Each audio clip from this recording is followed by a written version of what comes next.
Welcome back to Janky AF.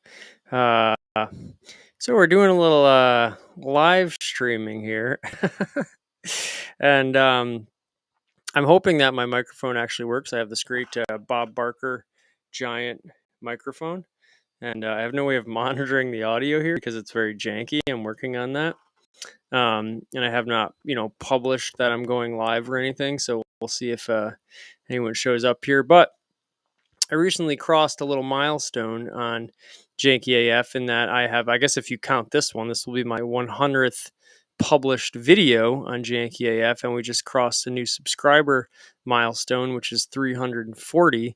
So Janky do thank you to everybody for subscribing to Janky AF. We're a small, young, growing channel, and we appreciate all our subscribers and all the wonderful comments on the Year of the Aerostar series that we've been doing. And we recently were closing in on a month of Year of the Aerostar on our Aerostar calendar. So I wanted to do a little special live stream. And this is, of course, also somewhat of a test of the live streaming new foray for Janky AF. And in addition to that, I wanted to give away something because they do these giveaways now on the YouTubes. So I'm giving away this hat. This hat says Agway Energy Products Premium Green Janky. I do a lot of these jankified hats. I sort of take anything and everything. Anything and everything can be made janky, which is a fantastic quality of the Janky universe. So I haven't really thought this out, but I'm going to say the first person that comments on this video saying, "Give me that green janky hat," I'll send it to you. And free shipping and all that. So I guess just if you do comment and you're the winner, I will try to contact you somehow. And you can send me your information, and I will send you this premium green janky hat. All right. So, in addition to all that, I thought maybe we'd talk about something. Now, this is the first episode of Janky Car Talk, which I suppose will be my sort of the live streaming category of Janky AF, and it's Janky Car Talk, just like Car Talk except janky. So, I wanted to talk today about Corvettes because I love Corvettes. I've always wanted a Corvette, and Corvettes are very interesting. Hold an interesting place in the world, the automotive world, because in some ways they have become a caricature of themselves, and now they have sort of a stereotype or almost a taboo attached to them, which I think, while I suppose is somewhat justified, I also feel like it's a bit unfair. And I feel like the stereotype turns people off from potentially buying a Corvette. Now, the Corvette is seen as sort of the middle-aged, fat man who, makes a very fairly obvious choice in which sports car he wants to buy, and he buys a Corvette. And he goes to Carlisle and he brags to all the other guys about how his Corvette is the best Corvette. We've seen the Corvette mocked sort of mercilessly. But if you think about it, the Corvette was really the first American sports car. And I had a chance to go to the Corvette Museum in Bowling Green, Kentucky, late last year. And when you dig into the history of the Corvette, and the big two figures there are Harley Earl and Zora Arkus Duntov. Harley Earl had a very sort of prestigious role in the car world, and of course Duntov did as well. Harley Earl designed the first Corvette, and it was almost canceled after the first couple of years due to not really hitting their stride in the marketing department. And then of course Duntov came in and sort of souped up the car and made it a true sports car, and you get the V8s and the manual transmissions, and then the rest is history. But the Corvette was always sort of, in addition to being sort of the iconic American sports car, was also today is still one of the quote unquote more affordable sports cars, and it remains to this day with the new C8 Corvette an extreme performance bargain when you compare it to Ferraris and Lamborghinis and things of that nature. So I recently also had my first chance to ride in a C8 Corvette. My uncle John, and shout out to Uncle John, was just up in our neck of the woods and let me take a ride in his Corvette. Now, hopefully, with any luck, I'll get to review that Corvette eventually. But it's a beautiful C8, and I love the new interior on them specifically. I'm still kind of on the fence about the exterior styling, to be completely honest with you. But they do certainly look much, much better in person, as many people have said. And it was a wonderful experience. We went to a beautiful car museum in Norwich, New York, very underrated car museum with a lot of um, a lot of cars there, a lot of vehicles, some real gems from the 30s and 20s and earlier nature of that thing. Actually, Jay Leno just had a V16 on, or maybe it was a while ago, but they do have those Cadillac V16s and quite an impressive collection there. So if anyone makes it up to Norwich, New York, please do visit that museum. The Corvette that I want, the Corvette that I've always been fascinated by, and this sort of fits in with the janky world, is the Corvette C3. Now, the C3 was made all the way from 1968 until 1982. It had an incredibly long run. It changed a little bit in that time period. But the Corvette C3, I think, is always derided because the bulk of its years were spent during the gas crisis when you had Nixon and Carter and all that going on. The V8 engine was detuned significantly for emissions control and things of that nature. And because of that, I think, and because of just how long it ran and got a little long in the tooth towards the end, it's sort of seen as one of the least favorable Corvettes. Now, in terms of prices, the values are right down in there, as we'll see in a minute. The values are really low, which bodes well for a fellow like me who is of limited means. And so, even for someone such as myself, the Corvette remains an affordable performance bargain. The C4 Corvette, still, the values of those are still really, really low. Like, you can get a running C4 Corvette for like $3,000. Now it's probably not going to be run for long. Whereas the one of the greatest comments or descriptions on like a Craigslist ad I ever saw was, "It'll get you from point A to point B. Just don't try to go to point C." um, so the Corvette C4 is still, and that's the 80s Corvette. It's super almost minimalist styling by today's standard, and I certainly do like the Corvette C4 as well. But the Corvette C3 has always stood out. I find it to be one of the most dramatically styled Corvettes, and the fact that you could buy one in 1982 that had the styling of a car that came out in 1968, I just think is really cool, because that styling was late 60s and you can get it all the way into the early 80s. So if you think about the way styling changes in the car world, you were still able to get this sort of radically styled car. Of course, the Corvette C2 is a lot of people's favorites. I think that, that was the 1963 split window coupe. It was sort of maybe the zenith for the Corvette, and you could get the 427 and these, big monstrous 400 plus horsepower cars.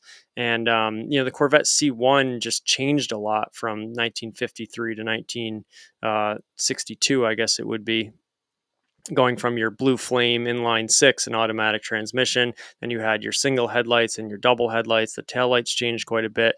And certainly the C1 Corvettes hold their value extremely well too, just by virtue of being very old cars now. So ones that are in good condition command high figures, but the C2 Corvettes also command very high figures. And, you could say that was the first Corvette that really, maybe had sort of all the kinks worked out, so to say. And then, of course, the C3 came, and because the C1 kind of, all the production and engineering and the Corvette really became what it was towards the end of the C1. But the C2 was like, now we're firing on all cylinders, and that became a legendary, iconic, classic car, especially, like I said, that 1963 one-year only split window coupe. The C3 was kind of like, a great band coming out with two amazing albums and then trying to have a third album that was really successful as well. And as we know, the longer you go and ride this sort of arc into mainstream success, the harder it is to follow it up with hits. and that was the C3 Corvette. I think when it first came out, it had more chrome trim on it that eventually became more like plastic bumpers. So those early C3 Corvettes, I think, are still quite valuable. But then as it went on, like I said, it got a little bit long in the tooth, and the power just went down and down until I think some of those later Corvette C3s are only making about 200 horsepower. But me being the janky person I am, I always love like the lowest powered version of any car. I always love the base model. I always love that, like, for an example is there was this car called the Mercury Capri that was only made from 91 to 94. And it was a front wheel drive built in Australia. It was supposed to rival the Mazda Miata. Now, why they made it front wheel drive to rivaling a Miata, I'm not sure, but that was what it was supposed to do. And they made this version of it called the XR2 Turbo, which actually had, a pretty good amount of power, like 120 some horsepower for this tiny little zippy car. Pretty, not bad power figure, especially for that day and age. But they put a big spoiler on the back of it, and you have a turbocharger now, which means it's going to be a little bit more maintenance if you do have to do something with that. So I always like the base model. I like I like a standard transmission, but I like the base model. I didn't like that spoiler. I'm not a huge fan of rear spoilers in general. I like sort of that slick slant back rear that it has. And I guess this would be a good time to bring up our. Now this is going to be Adventures of Live Stream. I do have a picture-in-picture here. Hopefully all of you can see that. And we'll go back just a second for reference to our Mercury Capri here. And I can show you exactly what I'm talking about. I'll do a whole nother episode of Janky Car Talk on this car because I really, really like it. Here we have a Mercury Capri. So here is an XR2 Turbo, I believe. And computer's, of course, a little laggy right now. I apologize for that. So you have this spoiler on here. But what I really like about these Capris, now we've quit out of it. Let's go back to it here. Adventures live streaming, ladies and gentlemen. So you can see this turbo. What I really like about these Capri, they have this like weird kind of taillight cluster where almost every bulb is contained in its own individual little square here. I really like that. But I'm not a huge fan of these spoilers. It doesn't look bad on this car, certainly. But I thought one of the prominent features of these Capris, now I love it. It's teal. This is my favorite. I have a 1993 Aerostar. It might even be the same exact shade. It's a foam Ford product here. And I just love the back end of it. How it gradually slips off in the back. A really, really good looking minimalist design. They've added that third tail light there, obviously. Pop-up headlights. I love this color. This is a affordable. Here's a manual transmission for $2,500, only 80K miles. So a very, very affordable summertime runabout vehicle, and probably gets darn close to 30 miles a gallon too. You can see your 5-speed transmission, nice, very basic layout there in your interior. So I'll do a whole nother episode on that car reference. That's a Capri. So where I was going with that was the earlier C4, C3, Corvettes were, more sought after. They have like more chrome on them, and you can just tell it looks a little bit more 60s, 70s, or 80s. Eventually, the bumpers changed and they got a little bit more gaudier. But I like that. I actually like the plastic bumpers. I think the car makes the car look longer. I think it looks more integrated and one fluid piece as opposed to these like sort of chrome little bumperettes coming around. So it's just sort of lucky that what I happen to gravitate towards is usually the cheaper option. Like one of my favorite Ferraris of all time is the Ferrari Mondial, which is a little 2+2, and those I've seen one for as low as 30 grand. Now, you used to be able to get 308s and 328s back in the day for 30, 35 grand. And I wish I had the capital to invest in that now because I probably could have doubled my money, even with the maintenance costs on that. But I am but a mere little janky here, and that's not quite my territory yet. So the C3 Corvette, the really cheap ones are the late 70s, early 80s ones. And with that, maybe we should type in Corvette here and start to get some visual examples of what we're talking about. Now, I am going to just type in Corvette broadly because I think I'm going to talk about all Corvettes here. And we can look at some unique examples. But here we have, as I'll switch up to the screen again, I'll put you on put my face a little bit smaller and the car's a little bit bigger. It's probably a better view for some of you at home. So here we have a 1980 Corvette. And of course, the other big thing that changed with these C3s is that this now this is the thing that pains me, is it has this beautiful, like, it's not a hatchback, but it looks as if it is a hatchback. You have this rear window. The early ones had this beautiful buttress, fiberglass buttress that came out right here, and they had like a long sort of clean tail. I think this is more practical. I think you can store more stuff in this, even though you can't open a hatch and you have to throw it behind the seats. That was the major change, in addition to like sort of the bumpers. Now on your 60s and 70s, this would have been a more a little bit less long of a nose piece, and you would have some just chrome bumperettes that stuck here. I think this is actually preferable aesthetically, in my opinion. And of course, your font went through many variations. I actually like the more 80s font, more 70s font better than the 60s stuff. But I think these C3 Corvettes are just one of the cars ever, one of the most unique looking cars ever, one of the most dynamic and striking looking cars ever. I think everything about the styling is wonderful. You have these giant haunches in the front here that are just so aggressive. And I think this was based on the Mako, the concept, when they were kind of deciding what to do to replace the C2 Corvette. And certainly just a, a wonderful looking car. Now you have your T-tops. I do love T-tops. I love Targa cars. My 1982 Fiat X19 is a Targa car. I love that it is a coupe and doesn't compromise any of the styling. You can see all that space in the back there. The styling, or necessarily, depending on the car, the structural rigidity of a coupe, while you still open air motoring experience of a convertible via these removable panels. Targa top is one of the outstanding feature of vehicles, of sports cars particularly. And I really like these Corvettes. Now, another thing that because I've been doing research on these, and another thing I've learned is that the later C3 Corvettes, so really 80 through 82, the last 3 years, are much lighter by 300 to 400 pounds. I was on a forum reading about people's C3 Corvette weight. Some of the 60s and 70s ones can weigh up to 3,600 pounds, and some of these later ones, I think they had thinner glass in the all your glass around the car was a little bit. I would imagine these bumperettes, instead of the metal, were a little bit lighter, and the cars themselves were 200 to 300 pounds lighter. So you have some folks now doing a little bit of weight reduction and getting their C3 Corvettes down to close to 3,000 pounds, which is a pretty respectable weight considering what, especially these new electric sports cars weigh. Now, obviously, those have oodles and oodles of power, but still, just driving a lightweight car is a totally different experience. You can just sort of feel how the car dances a little bit more, even with less power. It's just a matter of physics that they sort of are a little bit nicer to drive. Now here we have a beautiful patina. I've been eyeing this one quite a bit in Shirley, New York, which is not too far from me.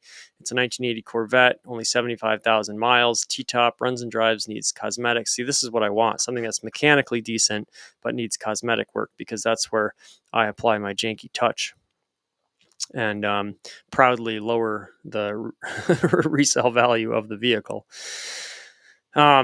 I love, particularly, there's all sorts of hoods that came on these cars. I think the 1980 through 82 hood is nice. And I could get into the weeds on this, but basically you have this angle here on the hood, if you can see my mouse cursor, which comes to like a little bevel and a little point here. It kind of slopes inward and points down at the front of the car, and you have this symmetry created with a striking line on your front bumperette.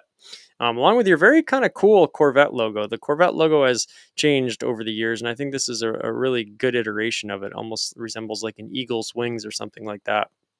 You do, of course, have pop-up headlights, which may be sort of a pain on account of all the mechanicals. I believe these are vacuum powered, but I do think a car that, when the lights are not up, has no headlights coming from it, just has a very sleek race car look. And I do love pop-up headlights. I'm a sucker for them. So the 80 through 82 Corvette now is sort of fastly becoming my desired C3 Corvette. Maybe we can find one that was from like the late 60s, or you have a 74, which is pretty early on in the run. Beautiful red Corvette. I'm undecided on the color. It probably won't matter in the end. I'll just try to find the best one I can. Now, I do like this font quite a bit, and I like the metal bezels that are around the taillights here. I think it is a very, very sexy look. And obviously, round taillights, they are very iconic to the Corvette, but also to a lot of sports cars in general. A lot of Ferraris often featured round taillights. Your hood here is a little bit higher. I don't love. To me, it kind of takes away from the lines of the vehicles. Like this one does have more of your later fascia. Must have really just been those late 80s ones. Your font is different. Now I do like this spread out font, but here we also see your rear buttresses. Like this is the thing I go back and forth with in my mind, is that this little flat window here with these great buttresses, I really do think, and the way they kind of run a little bit parallel to your rear 3/4 rear fender flares here, is a very, very enjoyable thing to look at. However, I do like the practicality of the larger, bigger window where you have that sort of faux hatchback created. So this is the nitty-gritty details that is very fun to look at and research. You can see all sorts of, now here we have an 81, which is, boy, this two-tone treatment. This is maybe even a little bit much for me. I like the idea of two tones. A lot of Ford Aerostars came in two tones. But in practice, I often sort of gravitate more towards monochromatic vehicles. But certainly this color scheme is pretty amazing. And it was, the 80s. So it was at the end of the run. And you can see the beautiful T-tops here, a lovely interior, only 51,000 miles. I could take or leave this sort of paint on the hood line here, sort of accentuating that. But boy, for $8,900, it's hard to find something as dynamic or cool looking as this. And maybe you show up to a car show and no one cares, and it's an old C3 Corvette. But that's the beauty of cars. Beauty is in the eye of the beholder. Now, one thing that people do to Corvettes, which I never understand, and they do it to all cars, but it seems like Corvettes in particular, although now you see the way people are gussying up some of these Ferraris, it's just as tacky and gaudy. I think this is where the Corvette gets sort of a bad reputation, is that it's like people do stuff like this to Corvettes, with these crazy paint schemes, wild wheels, but people are doing the same thing to Lamborghinis now. There's like Worst Spec is like a account on Instagram who kind of looks at all the crazy sort of wild, gaudy, tacky sort of nouveau riche things that are done to these ultra expensive cars. Personally, I'm pretty behind. It's like the motor sticking out of the hood there. I could take or leave that, but I love the color scheme on this. I love the paintwork on it. I think I'm sort of all in on the custom steering wheel there, on these sort of tacky modifications. I'd probably go for something a bit subtle if it was my personal car, but I don't know how you're not at least a little bit impressed by the sort of silver chrome trim on your I don't know what the C pillar maybe you'd call that, or the B pillar. The bar, the great vertical bar, and that's a long-standing sort of Corvette styling cue as well. Not crazy about the rear spoiler, as I said before, but certainly do appreciate sort of the commitment and the body kit and all that going on here. Here's a beautiful 1980 Corvette for only $4,500. So like I said, these C3s now are dropping to the point that looks like this has been sold already. They're almost getting as cheap as C4s. And for me, it's a no-brainer. Like, yeah, maybe the C4 is a little bit more mechanically sound, just being a little bit more modern.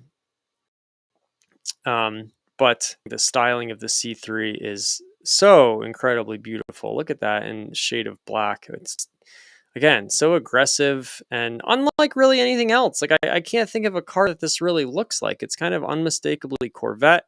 And though it does look more American than European, as you can see, a beautiful interior with wood grain here. I think, I don't know if the Europeans were daring enough to make something this bold, and the Americans are almost sort of just copying the Europeans now. So to me, this really stands out as a iconic, beautiful piece of rolling sculpture, kinetic sculpture, as Jay Leno likes to say. A lot of C5 Corvettes. I will do a video on my favorite Corvettes ranked from least favorite to most favorite. And the C5 is really high up there on my list. Now, that's probably just because the C5 was sort of came out in 97. So it's sort of the Corvette of my adolescent years, and got to ride in a couple of them. Never gotten to driven one, unfortunately, although I would really like to do that. But I think and I'm not in love with the C6 Corvette. Now, I do love the C7 Corvette, but the C6 just seemed like it was so derivative of the C5. And without spoiling too much of that other video, I think it was sort of an era of GM too, where it just smacked. They were putting these little GM badges on everything. I also think in the front, especially, you got rid of your fixed headlights, or you got rid of your pop-up headlights, so they're fixed headlights, and it almost has this Euro treatment where they painted under the headlight the body color, which I think is cool. It was kind of a bold move on GM's part, but I actually think if you see a straight-on picture of nose in this, it almost looks a little bit too much like a Dodge Viper. And of course, the Dodge Viper, a wonderful car in its own right and a rival to the Corvette. It was kind of cool that Chrysler sort of actually finally built something to compete with the Corvette. However, I love Dodge Vipers, but I just think this especially the way the nose comes all the way down here mimics a little bit too much this generation of Dodge Viper, the same generation as this, the peer generation. So, not a huge fan of C6s, although they are by all accounts a performance bargain. I do love C4s. I love earlier C4s with these big slicer wheels on them. Here we have a couple of wonderful yellow C2s for sale at the moment, sort of a convertible with a hardtop on them. Just so many Corvettes for sale. Again, this teal Corvette that was made, that's an iconic one for me. But the C3s, as I've said, to get a car that runs and drives, your floor is about $5,000 to $6,000, and a C4, your floor is probably like $3,000 to $4,000 for something that actually runs and drives. So really, not that much of a difference when you consider sort of the styling differences in those two cars. Now, obviously, some people will gravitate to C4, and to each their own. But I am really smitten with these C3 Corvettes. Now, what I want to do with one of these C3 Corvettes is quite radical.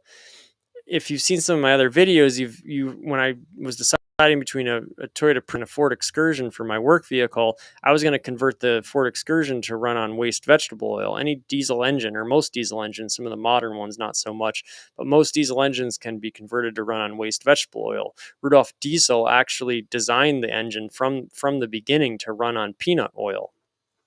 And it's a really, really remarkable story. Rudolf Diesel, if you haven't, go read his Wikipedia page. Very strange, fascinating, ultimately kind of tragic story.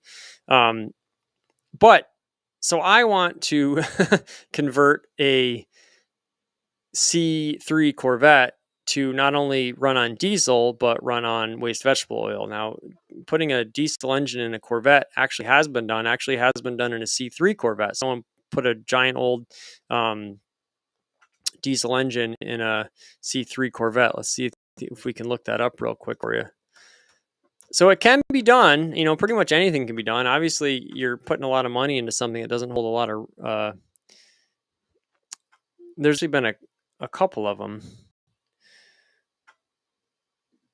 I'm not sure if this is the exact one. Let's see. So obviously, if you're swapping a engine to another car, now this is a different one. So there's been a couple of them. There's been at least 3 that I've counted diesel-powered C3 Corvettes. Now, what I would do differently is that most of them, I think they had GM engines in them. I'm deciding right now between a Mercedes diesel, specifically the OM 617, I believe, which is a 5-cylinder inline diesel motor that does not make a lot of power. But again, another weird thing about me is I like underpowered cars. My 1986 Ford Aerostar only makes approximately 100 horsepower and has a curb weight of, around 3,600 pounds. So it's quite anemic, but, it's the old adage of driving a slow car fast, or in the Aerostar's case, driving a slow car still pretty fairly slow. Okay, so this is the article that I've read the most. The teenage Kansas farmer built this diesel off-road Corvette, and it's a stroke of genius. So this fella here was much more mechanically inclined than I am, but he put a 6.2 liter diesel motor from a Chevy Suburban in here. Said he got around 30 miles to the gallon, and this car sold, I think, for only like $4 or $5 grand. So I wish I had seen that and maybe just got my hands on this one. A lot of the work was done for me. But the beauty of starting from scratch is that you can kind of design everything yourself. 35 miles per gallon was his aim. I think he was getting around that. So he went ahead and sold this. But obviously in these older cars, you have big engine bays. I think there's no problem setting pretty much whatever you want in there. And that's what I would try to do. So either a Mercedes or the Volkswagen 1.9 liter TDI engine. Both of those could be sourced fairly cheaply. Obviously, you'd need to pay someone or learn with a pretty steep learning curve how to do an engine swap yourself. I think it can be done. It'd be a long-term project, and I would love to do diesel because then I could convert it to waste vegetable oil. I could. I already know a guy down in a local bowling alley who's willing to give me a ton of peanut oil. Could refine it myself. It'd be a labor of love, and then I could have essentially free fuel. Obviously, my time in refining it and all that, but I just like that it's sort of an emissions neutral fuel. I am a little bit of a green guy, as you can tell by my premium green Janky hat, which I'm giving away to the first person that comments that they want this green Janky hat on this video. I do like alternative fuels. Now, I know there's a big thing with Porsche and other companies like pushing some of these alternative fuels to power gasoline engines. I think that's very, very cool. Harry's Garage has done some cool stuff on that. But, the old standby is a diesel engine converted to vegetable oil. It's not a super complicated process once you've got the engine up and running decent. And because, it's coming from plants and not, old carbon, anything that emits, in theory, was displaced by the carbon dioxide that those plants took in and converted to oxygen through that organic process. So it's a brief overview, and it's not going to happen this year, but hopefully next year, if I can, sell off some of my other vehicles, and those projects are all coming along nicely, and I'll update you on those on Janky AF soon enough. I could buy the Corvette and then go through the process of sourcing an engine from an old Mercedes, and then getting some sort of manual transmission conversion. You just see the money flying out of my bank account. But I think it's a very, very novel, unique project. And then that would be like sort of my, 8 months out of the year, that would be my daily driver. I'd be getting excellent fuel economy. I wouldn't really be paying for fuel. If I could get a sort of, you have to filter the oil very well, obviously. But if I get that system up and running, then I'm making my own fuel. It's emissions neutral. And I could have a very fun car to run around in. And those Mercedes diesel engines are known to be almost bulletproof. You see them go to 300,000-400,000 miles very regularly. So that's my plan. Now I have been window shopping feverishly for the right donor car.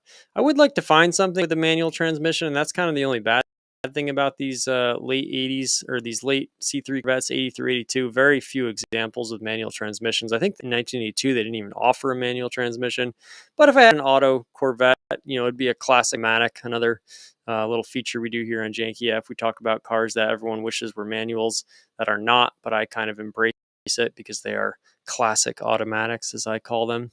Here's one in Virginia for $8,500. I saw this one the other day. This is a beautiful shade of like a copper bronze brown. A lot of done to it over a tan interior. One thing that's really cool about the Corvette that has always sort of stayed true, especially with the C8 Corvette, and I really like that Chevy did this. They have so many different interior and exterior color options, and this is sort of taking a playbook out of the European market, where the base price of a Ferrari whatever is 180, 190,000, but then they always want you to option it up, and that gets you sort of in the good graces with the company if you ever want to buy another Ferrari. It's sort of like a pyramid scheme a little bit, and it's sort of like a pay to play scheme. And Ferrari catches a lot of heat for it. Famously, Jay Leno doesn't buy any Ferraris because of this. But I do like, from a more pure standpoint, I do like the customization. I do like that you can sort of tailor your car to look exactly the way you want it. There was a yellow Corvette C5 on Bring a Trailer with a red interior, which I had never seen before, and that was a really, really cool combination. And the more I look at these Corvettes, I see that going back to the C4, really, they had red interiors, blue interiors, cloth interiors, leather interiors, white interiors, black interiors, gray interiors, and of course a lot of exterior color choices. And now you look at the new C8 Corvettes and you see some pretty wild color combinations, with orange interiors, with orange exteriors, or blue interiors with blue exteriors with white interiors. I really like that. Of course, aside from being just a good money-making scheme for the car company, because, they're made to order. So obviously if you want a custom color interior, it's going to be more money. But if you're spending 80 grand on a Corvette, why not just spend 90 grand on one, and get the exact spec that you want? And of course, you're going to have your classic color schemes, white with red interior, or black with, black interior, that are going to have a better resale value. But here on Janky AF, we really are proud of the fact that we lower the resale value of all our cars, because, it's kind of a public service where we buy a car, we put a bunch of money into it, and we customize it to the point where only a handful of people probably will have any interest in buying it. And then we pass those savings along to you, the potential customer. So it's really a public service. That's the way I like to look at it, by lowering the resale value of all of our cars. But I like that customization option exists. I think it should exist in more cars. I think there should be more unique color combinations, especially for your interiors. Recently I've been all about green interiors. There's so few cars, if you think about it, that have a green interior. At 70s was really the only time that happened. And actually, if you go back to like the 30s and stuff like that, there were green interiors on vehicles, but you just never see it. And I'm not sure why. Red and blue seems to be like the hey, Aerostar 93, my man. I like the flip up headlight Corvettes. You and me both. And it's funny because, pop up headlights on a Corvette have become this iconic thing. And if you go back to the C1s, the original Corvettes actually didn't even have pop up headlights. It really only came about in the C2. So, it's one of those funny things in history, like, when a mascot has to change their name or something, everyone gets all up in arms. But a lot of those mascots, that wasn't even the original name. You just think it is because that's what you grew up with. So you have to set that bias aside. And so when they took the pop-up headlights away for the C6 Corvette, it's like, all right, well, then just go buy an earlier Corvette. If you're attached to the pop-up headlights, you can still get that on any number of Corvettes. So it didn't really bother me. But I also am a huge sucker for pop-up headlights. My 1982 Fiat X19 has pop-up headlights. The Mercury Capri, which I referenced at the beginning of this video, has pop-up headlights. And of course the C5. You see a really gorgeous C5 right here that maybe I'll click on and try to show you here. If I can switch these screens real quick. Look at that blue. Now, another funny thing is I'm not a huge fan of blue cars generally. It has to really be the right shade, but this certainly does look great. And black wheels also, I'm very sort of, just because they've become so popular. And again, it's not bad when something becomes popular, but when you see black wheels on everything, on like RAV4s and, Hyundai Sonatas or whatever, it becomes saturated and it kind of loses a little bit of its luster. But here we have a stunning C5 Corvette, and one of those, to me, between the C5 and the C6 in terms of the overall styling, is the C5 retains the pop-up headlights. And I don't know, what can I say? I'm just a sucker for them. So beautiful C5 here. I really think the C6 just took everything good about the C5 and kind of tamped it down a bit. Now, you could say the C5 was derivative of the C4, and that's a very fair comment too. But I think the C5 changed so much. Everything that was square became rounded. Even your taillights got this sort of like oval shape instead of round. which, I'm sure the purists out there didn't like that. But it's funny because the C4, even the later C4s after say 91 or so, they got those sort of like square looking, squared off round taillights. So even back then, moral of the story, everything's always changing. What do they say? The only constant in life is that things change.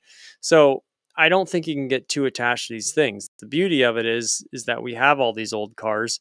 And if you really want pop-up headlights, well, just get a Corvette that has pop-up headlights. So that's a nice little ramble here. We've done 40 minutes of me just blathering about Corvettes.